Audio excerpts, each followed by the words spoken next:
Apa kabar rekan profesional? Ya, pada hari ini kita akan membahas mengenai ekonomi 2024. Jadi kita harus mengetahui banyak perubahan yang akan terjadi. Jangan sampai kita sama sekali tidak mengetahui perubahan-perubahan apa yang akan terjadi. Jika kita tidak mengetahui perubahan yang akan terjadi, maka ini akan menyulitkan diri kita. Disinilah diperlukan kemauan untuk terus belajar tanpa henti, bahwa dunia akan selalu berubah.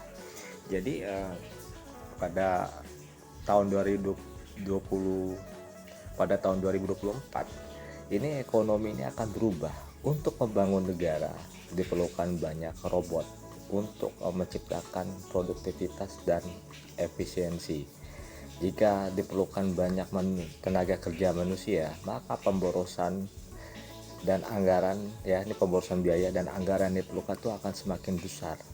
Jadi eranya sudah beda. Jadi di sini kita bisa lihat bahwa perubahan ini terjadi, ya, bahwa robot ini akan menjadi peran yang sangat penting untuk membangun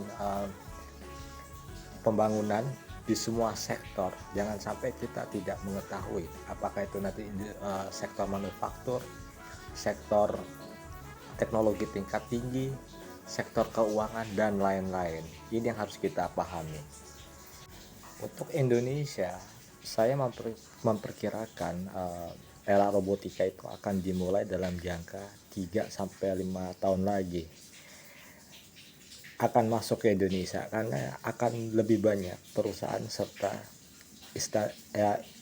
instansi pemerintah yang akan memakai tenaga kerja robot fisik. Pengurangan tenaga kerja manusia juga akan berlaku di Indonesia. Karena kenapa? Perubahan tren dunia itu mengarah kepada penggunaan tenaga kerja robot fisik. Tetapi tenaga kerja manusia tingkat tinggi yang punya level kompetensi tingkat tinggi ini masih sangat diperlukan. Ini yang harus kita sadari bahwa perubahan ini terjadi. Oleh karena itu kita harus mencetak SDM yang punya kualifikasi tingkat tinggi. Bagaimana mereka bisa bekerja dan juga mengatur robot dalam bekerja.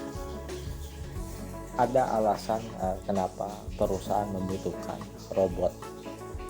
Alasannya adalah tidak perlu menggaji, tidak perlu memberikan asuransi, tidak perlu untuk memberikan uang lembur.